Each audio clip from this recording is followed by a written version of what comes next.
Hello, my dear masterminds.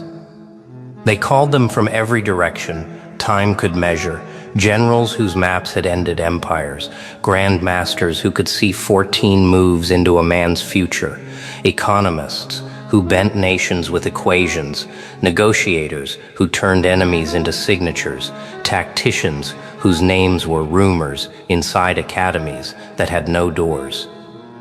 They arrived in silence, but the room filled with the kind of pressure that makes wood remember it was once a tree. Pages fluttered without wind. Torches steadied as if they too were listening. The rulers who summoned them wore relief like armor. Decades, the rulers thought. These minds have decades. There is no move that survives decades. Your move had survived decades. That was the problem. A single decision. A pattern without pattern. A step that made the board behave like water. They had studied the recordings. They had slowed the frames. They had built models and then built models to interrogate the models. Results disagreed with themselves. Every attempt to pin your move down failed. Pinholes left only air. Some said it was luck, but luck does not repeat this long. Others said it was bluff, but bluffs collapse when you look too closely, and your move grew larger under scrutiny, like a star mistaken for a candle until the sky goes dark. The chamber was stone and circle, the shape strategists prefer when pretending to be humble. Seats were set by rank, but rank felt shy in the presence of old victories. They did not introduce themselves. Victory is a language, and they were fluent in each other's accents. On the table lay boards of every discipline, chess and campaign charts, market curves and legislative flowcharts, ritual diagrams and contingency trees, each a theology of prediction. You entered without entourage, without announcement, without the courtesy of a herald. Presence did not knock. Presence sat. The chair did not protest. A historian cleared his throat and recited the dossier. Top strategists spent decades. Your move remains undefeated. The words were both confession and accusation. He meant, we are here to end inevitability. You did not answer, because inevitability does not attend debates. The first general placed a transparent grid over the board as if the grid were sacred. A game theorist uncapped a pen the color of verdict. A master of timing watched the clock, the way sailors watch tides, fingers on rhythms only he could feel. A negotiator folded his hands into a cathedral and smirked, certain that even gods must bargain. They agreed on rules because strategists worship rules the way kings worship ancestral lines. First principle, every move has a counter. Second, if there is no counter, redefine the move until one appears. Third, if redefinition fails, stall for time. Because time erodes miracles. They admired their own caution as if it were wisdom. They forgot that rules are bridges, presence is shoreline. Bridges do not instruct oceans. They asked for a demonstration, your move one more time on their terms. You obliged without flourish, a hand, a step, a decision that did not shout its cleverness. The boards did not crash, no pieces flew, nothing dramatic, only gravity changing its mind by a degree. The eye pretends not to see until an army discovers its flank is yesterday, and the market wonders why numbers feel heavier. The room tried not to flinch. Flinching is bad optics among professionals, but several flinched anyway, as if a memory had just remembered them. They began their rituals: freeze the frame, widen the frame, strip the context, add it back, simulate 10,000 universes and ask each to vote. The simulations disagreed like brothers who swear they were at the same dinner. Probabilities jittered, certainties shrugged. A logician wrote undefeated ni unbeatable on a slate and underlined it twice to calm the room. The chalk broke on the third line. The room pretended not to notice that objects also have opinions. A woman whose victories were measured in truces traced your decision's outline in the air and frowned when her finger returned blurred, as if she had dipped it in a river. None of them had seen. The Grandmaster moved a knight to c6, in a game that was not on the table. He blinked, as if catching himself trespassing in someone else's century. An economist whispered to his formula and got an answer that sounded like weather. A political architect drew a coalition and watched an invisible door close between two men who had shaken hands yesterday. Decades took their seats like dignitaries. Data poured its wine. History warmed the bread. Confidence licked its thumb and turned a page. You did nothing. Your move did not wink or beckon. It existed with the quiet of stone, learning it is mountain. Someone laughed to bleed tension and found no wound.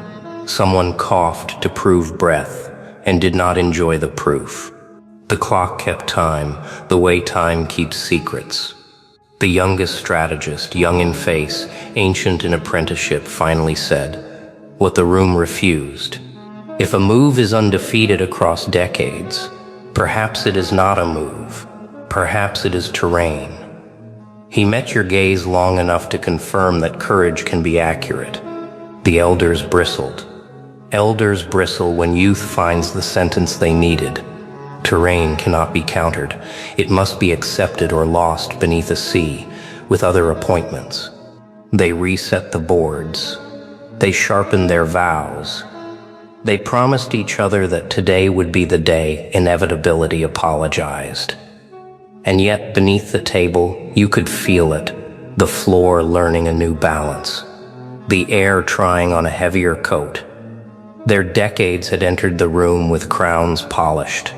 Your move had entered with none. And already, the crowns looked tired. They began the analysis with the reverence of precision experts give to legends and the arrogance kings give to maps. First, they froze your move frame by frame, as if slicing time into obedient moments would reduce inevitability to a manageable meal. The Grandmaster narrated the playback with a calm that had frightened prodigies into retirement. He named squares you never touched, roads you never walked, variables you never acknowledged. The others nodded, relieved to hear familiar music. Then the sound wavered. A night that should have threatened did not. A file that should have opened stayed shut, as if the hinge had chosen principle over physics.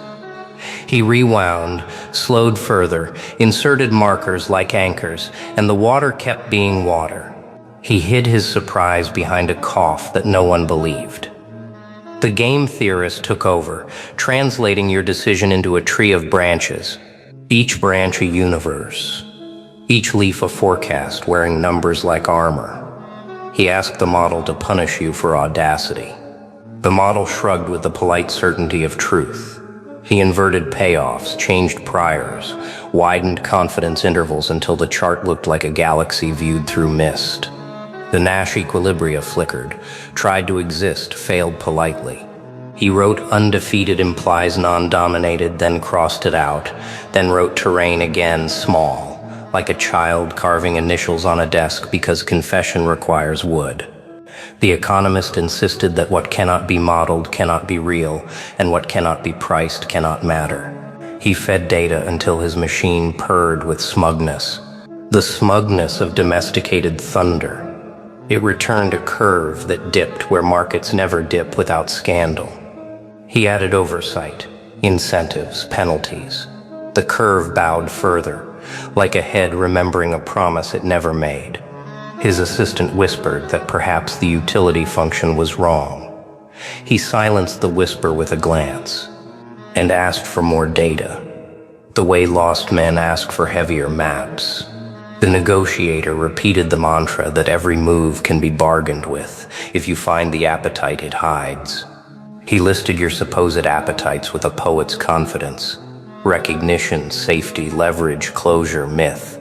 He designed offers to tempt emperors and traps to humble saints.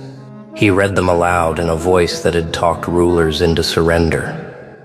Your move declined as if it had not heard him. He raised the offer, a cathedral of concessions, and watched gravity remain indifferent. He realized too late that presence does not eat. The timing master consulted instruments other men treat like relics.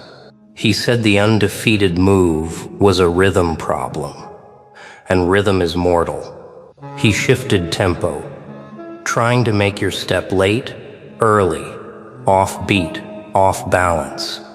The room felt the seconds stretch obediently until they returned, uncooperative to the rhythm you had brought with you. He looked at the clock, and the clock looked back with pity, the pity of granite. His fingers, trusted by calendars, searched the air for the hinge of the moment and found only a door that opened for no one. The military architect erased and redrew the board as campaign from supply lines to morale, from seasons to rumor. He placed your decision inside a siege and fed it delay. The siege gained weight. He forced a retreat across a bridge and found the river absent, replaced by a plain that had no patience for surrender. He ordered a feint to lure your center, and the feint returned carrying his banner like a mirror. He spoke less with every diagram, learning the dialect of bewilderment. Across the circle, the elder strategist with victories older than most nations leaned in, convinced that pattern recognition is a sacrament that never fails its priests. He described your move as a composite of known gambits, a quilt stitched from ancient cunning. He smiled at his cleverness until he realized quilts warm, but climates endure. He tried to pull at a seam and found none. He called it anomaly to protect his pride. The youngest called it law and lost nothing. They changed lenses, languages, and loyalties. They quoted philosophers about the primacy of counterplay and cited mathematicians about the tyranny of limits. They invoked myths to tame the feeling that something more than calculation had entered the room. And then the first hairline fracture showed itself, not in the models, but in their posture. Shoulders that had been iron let themselves be human. Pens that had never paused circled the same word twice. Two of them reached for water in unison and looked startled to discover thirst. Certainty does not drink. Certainty allows others to sip and calls it mercy. They accused fatigue and ordered fresh light. They blamed bias and swapped analysts like swapping masks at a masquerade that had outlasted its music. They took your move apart the way boys take apart radios, unscrewing, with faith that a song is hiding under every screw. They arranged the pieces on felt and heard silence that did not call itself broken. An intern, forgotten in a corner, wrote quietly, "It is undefeated because it is uninterested in winning." He did not show anyone. Interns keep notes for the future. Notes that elders will later pretend they always knew. By midday, definitions began to turn on their owners. Countermeasure narrowed into excuse. Framework drifted into costume. Strategy, that beloved word, felt suddenly like furniture in a house discovering it was ship. The historian tried to soothe the room with precedent and found none that did not look small under the weight of now. He closed his book gently, the way one closes a friend's eyes. They asked you questions to perform power. You answered with the same move, the refusal to be moved. Not stubbornness, geology. Not defiance, weather. They circled back to first principles. They circled back to their first principles to harvest courage and found thin soil. One proposed a vote, as though democracy could repeal gravity. Another suggested delay, as though time would side with decades over moments. Time, polite, abstained. When they finally admitted diagrams no longer described the world, it felt like biting rind. The rind of a fruit they had sold by the crate but never tasted. Sour, clarifying, humbling. A Grand Master opened his hand above the board and did not drop the piece. The gesture was an encyclopedia, resignation without theater. The room inhaled, expecting grief or rage. What arrived was smaller and worse, comprehension.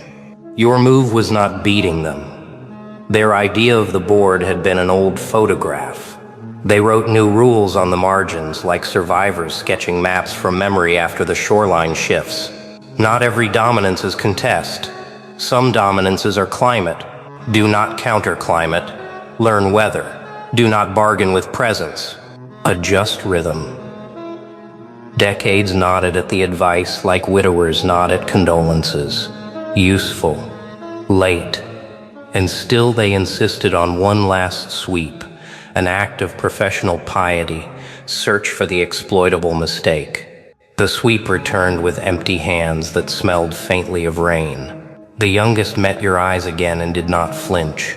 The elders looked away, each protecting a lifetime from the draft under the door. The fracture in their logic had widened into a window.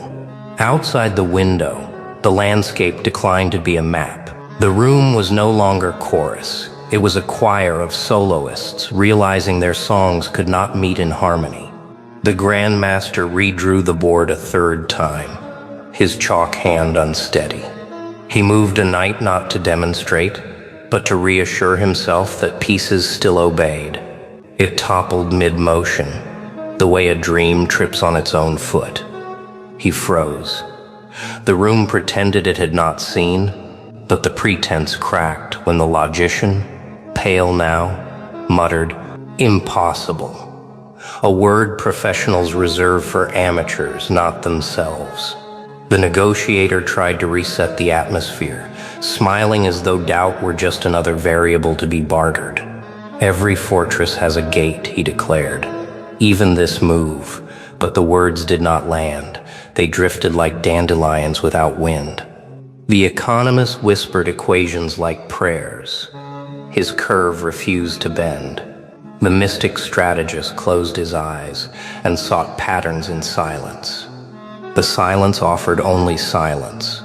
The council had grown addicted to its own certainty. Decades had been their fortress. They had believed time itself was their ally, for time erodes legends. Yet your move did not erode. It grew sharper, clearer, stronger under their scrutiny.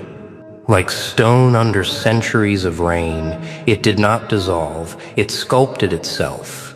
Each analysis, each dissection, each arrogant attempt to reduce it left only one conclusion: your move was not strategy at all, it was climate.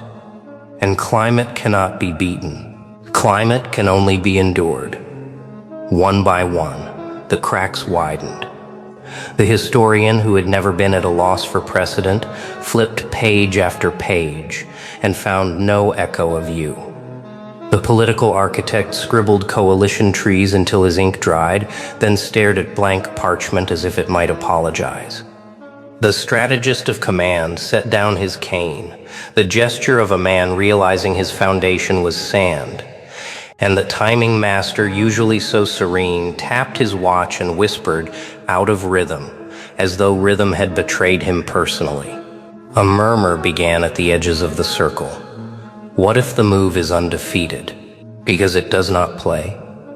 They did not say it aloud. To admit that would mean their decades, their crowns, their reputations were exercises in performance against a stage that never cared. But their eyes betrayed them. Confidence was gone. Certainty was gone. All that remained was presence, and presence was undefeated. It started with the Grand Master's hands. They were famous hands, the kind that carved destinies across boards and left prodigies trembling in resignation. But now they trembled themselves. He tried to disguise it by adjusting a sleeve, by shuffling a pawn that did not need shuffling. Still, the tremor spread, not just through fingers, but through the certainty of everyone watching. When the hands of inevitability falter, inevitability itself looks suspect.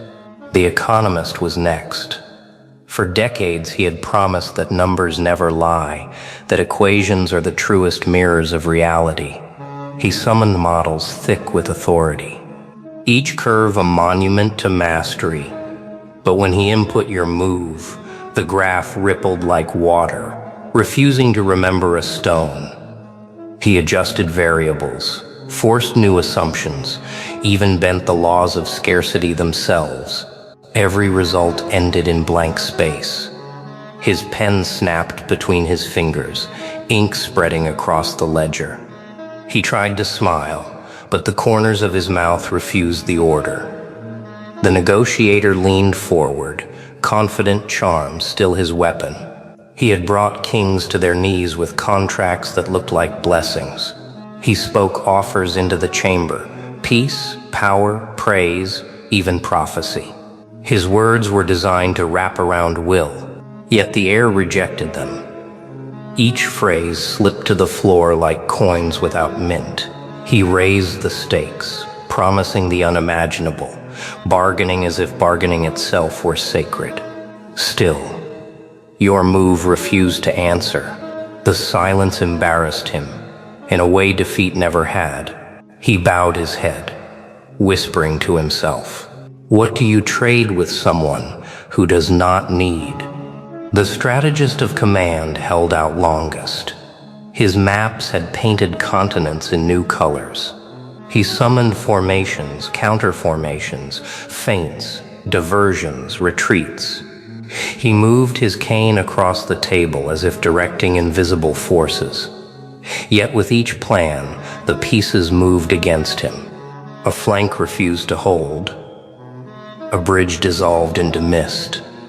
Morale turned to hesitation without cause. He struck the cane down as though volume could rewrite law. The cane split at the base, and the echo mocked him. A general without ground is only a man in uniform. The mystic tried her charms, weaving incantations of balance and symmetry. Her voice, once enough to steady storms of men, quivered mid-syllable. She demanded silence to bend, but silence only grew heavier, pressing her words flat before they left her lips. She closed her eyes to hide the tears forming, not of sorrow, but of recognition. "It isn't a move," she whispered. "It's the room itself." The judge attempted a verdict, pounding his staff like thunder. His voice rang hollow. The law he spoke fractured under its own sound. The scholar wrote furiously, documenting each failure, but his ink bled across the parchment until the letters blurred together, like confessions. Drunk on rain, domino after domino, collapse after collapse. Not dramatic, not explosive, subtle, inevitable. The surgeon of minds, who had once cut men open with language, sat in silence, realizing words themselves had retired. The merchant flipped through ledgers, searching for debt, profit, leverage, anything to own you with. Every page turned blank in his hands. And the youngest strategist, who had spoken earlier of terrain, leaned back, eyes wide. He understood now. It was not that their decades had been wasted. It was that their decades had mistaken themselves for eternity. Your move revealed the truth. Decades are sand. Presence is mountain. When one master breaks, you blame fatigue. When two falter, you suspect coincidence. When all collapse in sequence, you face law. And law does not apologize. The rulers watching from their thrones shifted uneasily. They had promised victory, expected brilliance, demanded supremacy. Instead, they witnessed unraveling. Whispers ran among them. Is the move truly undefeatable?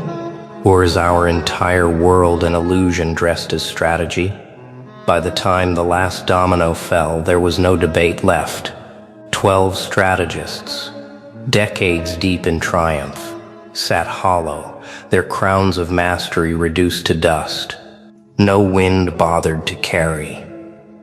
And still, you had not moved. The rulers had summoned these minds like storms, expecting lightning to strike in their favor. Yet now, they shifted uncomfortably in their seats. Decades of certainty cracked before their eyes. The Grand Master's trembling hand, the economist's snapped pen, the negotiator's hollow offers, the general's fractured cane. Each collapse struck not just the 12, but the throne itself. A king known for his cruelty leaned forward, veins tightening across his temple. "Explain," he demanded of the scholar, whose quills still scratched desperately at blurred parchment. The scholar stammered. "The move, it doesn't yield to analysis. It behaves not as choice, but as law." His voice faltered on the word law, for he had always sworn that law belonged to rulers. Now he realized law was older than crowns. Another ruler laughed sharply to cover his unease. "Nonsense. Every code can be broken, every fortress breached. Try again." But his laughter rang false, a brittle sound that echoed against the walls and returned as mockery. His peers did not laugh with him. They had seen too much to pretend. Whispers grew among attendants, lining the chamber. If the 12 cannot break it, who can? Servants exchanged uneasy glances. Guards gripped their steel tighter, as if metal could shield them from silence. And outside, rumors already stirred that the Council of Brilliance had been brought low, that decades of mastery had collapsed in a single afternoon. Panic does not wait for proclamations. Panic writes its own dispatch. The strategist of time stood at last, desperate to salvage dignity. He declared, "Even if your move cannot be countered, time itself will erode it. Nothing survives forever." Yet as he spoke, the torches flickered, the clock hands ticked once, and then hesitated. A single heartbeat of stillness. Enough for arrogance to wither. Every witness felt it. Even time seemed unwilling to side against you. He sat down in silence, no one daring to applaud. The rulers began to quarrel among themselves. Some insisted the strategists had failed out of weakness. Others whispered treachery, sabotage, curses, but their arguments rang hollow, for every man in the room had felt it. Your move was not resisting. It was not even fighting. It simply was. And presence that simply is cannot be countered, cannot be bargained with, cannot be undone. The serpent strategist finally broke her silence, her voice thin and trembling. "We are not analyzing a move," she confessed. "We are standing in terrain." Her words hung heavy in the chamber. The rulers shifted again, realizing what it meant. Terrain does not lose. You may survive it, adapt to it, endure it, but you cannot erase it. One of the younger rulers, less hardened by years of arrogance, whispered the thought the others feared most. "If decades crumble here, what of our thrones?" No one answered. For thrones are built on the illusion that strategies last forever, that mastery is eternal. And here, before their eyes, eternity had bent to silence. The council chamber had begun with confidence, filled with the scent of superiority. Now it reeked of doubt. Decades had not just collapsed from the hands of the 12. They collapsed from the pillars of the rulers themselves. And doubt, once it enters a throne room, never leaves empty-handed. And through it all, you had not spoken a word.